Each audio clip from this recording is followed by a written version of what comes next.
Halo semuanya, selamat datang di X-Sagap Channel. Kali ini kita akan membahas salah satu naga dari mitologi Nordik. Dan beginilah kisahnya. Jauh di bawah akar pohon dunia Yggdrasil, di mata air purba Hergelmir, bersemayam Nidhogg, sang pencabik mayat, makhluk dengan kekuatan dan kejahatan luar biasa. Namanya membangkitkan teror yang ia ilhami. Dia yang menyerang dengan kebencian.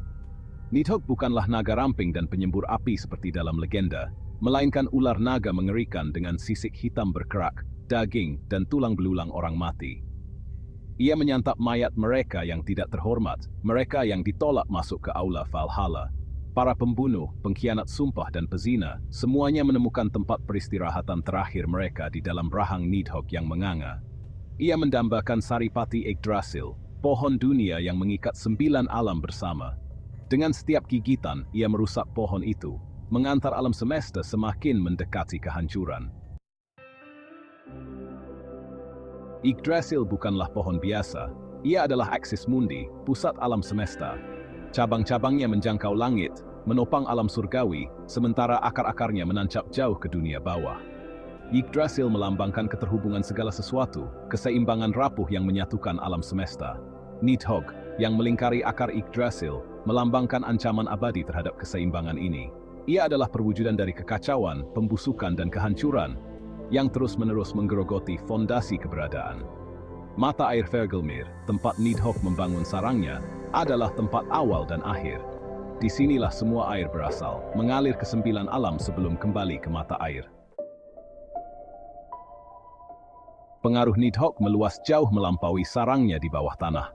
Racunnya merembes ke akar Yggdrasil, meracuni sumur Urd, sumber kebijaksanaan dan takdir. Racun ini menyebar ke seluruh 9 alam, menabur perselisihan dan keputusasaan. Beberapa cerita mengisahkan bahwa Nidhogg tidak hanya tinggal di Hvergelmir. Mereka mengatakan ia menjelajah ke Niflheim, alam kabut dan es, tempat orang mati menunggu penghakiman terakhir mereka. Hubungan Nidhogg dengan Niflheim menyoroti perannya sebagai pertanda kematian dan kehancuran. Kehadirannya saja merupakan pertanda akhir zaman ketika dunia akan dilalap api dan es. Nidhogg tidak sendirian dalam obsesinya terhadap Yggdrasil. Tinggi di cabang pohon dunia duduk seekor elang perkasa, matanya yang tajam mengamati 9 alam. Elang yang tidak disebutkan namanya ini melambangkan kebijaksanaan, pandangan jauh ke depan, dan perjalanan waktu. Elang dan Nidhogg terkunci dalam pertarungan abadi, pertempuran kosmik antara keteraturan dan kekacauan. Elang berusaha menjaga keseimbangan Yggdrasil, sementara Nidhogg berusaha menghancurkannya. Persaingan ini lebih dari sekadar pertempuran fisik. Elang, dengan perspektifnya yang tinggi, mengejek keberadaan Nidhogg di bawah tanah, sementara ular naga itu merespons dengan kutukan berbisa dan janji-janji kehancuran. Terjebak dalam konflik yang tak berkesudahan ini adalah Ratatoskr, si penggali. Ia bukanlah tupai biasa. Seorang pembawa pesan, perantara yang berlari-lari naik turun batang Yggdrasil, membawa pesan antara Elang dan Nidhogg. Ratatoskr bukanlah pengamat yang tidak bersalah. Ia senang dengan kenakalan dan perselisihan, seringkali memutarbalikkan kata-kata Elang dan Nidhogg untuk semakin mengobarkan kebencian mereka.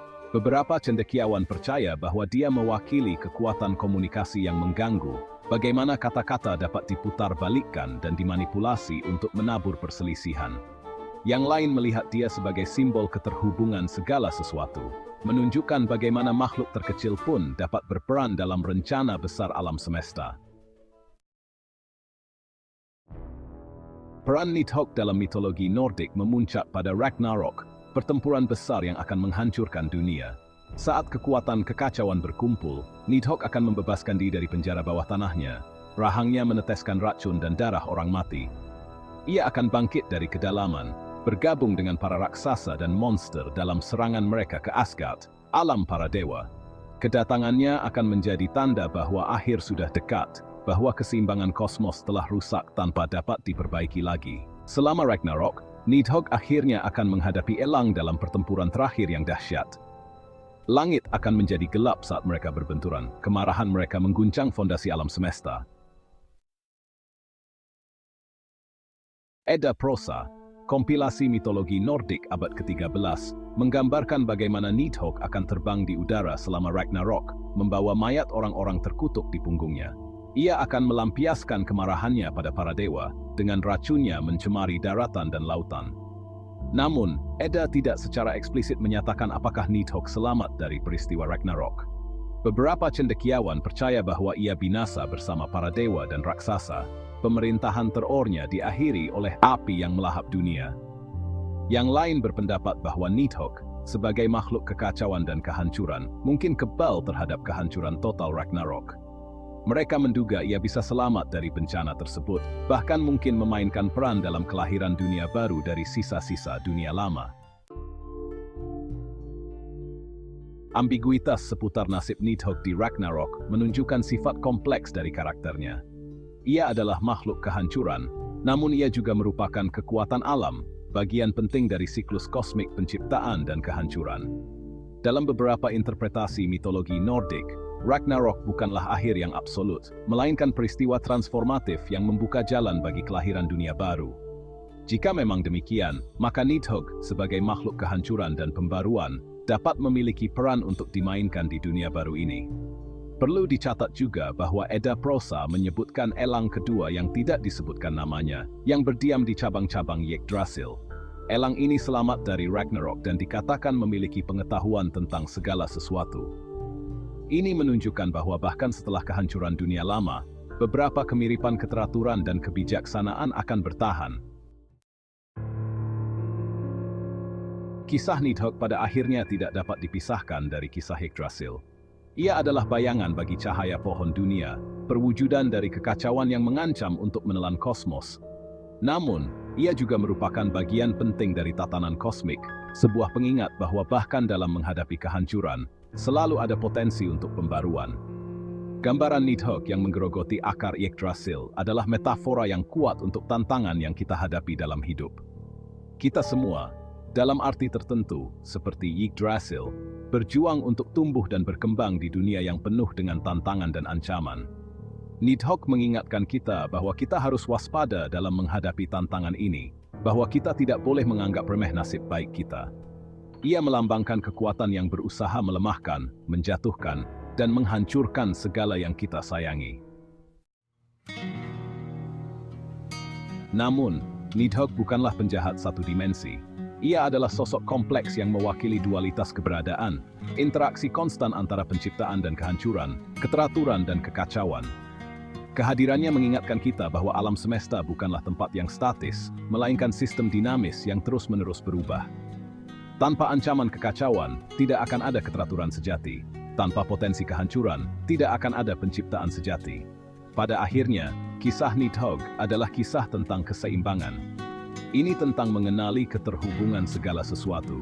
Bagaimana kekuatan yang tampaknya berlawanan sebenarnya penting untuk fungsi kosmos.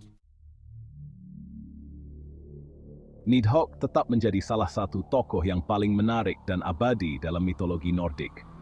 Ia adalah makhluk kegelapan dan kehancuran, namun ia juga merupakan simbol kekuatan alam, keniscayaan perubahan, dan potensi pembaruan. Citra dirinya terus beresonansi dengan kita hingga saat ini, mengingatkan kita akan pentingnya keseimbangan, kekuatan penceritaan, dan daya tarik abadi dengan mitos dan legenda yang telah membentuk pemahaman kita tentang dunia. Apakah kita melihatnya sebagai monster yang menakutkan, atau simbol kompleks dari kekuatan yang mengatur alam semesta? Tak bisa dipungkiri kekuatan dan daya tarik abadi dari Nidhogg, sang perobek mayat dan penghancur dunia. Terima kasih sudah menonton. Jangan lupa like, komen, dan subscribe untuk konten menarik lainnya. Aktifkan lonceng notifikasi agar tidak ketinggalan video terbaru. Sampai jumpa di video berikutnya.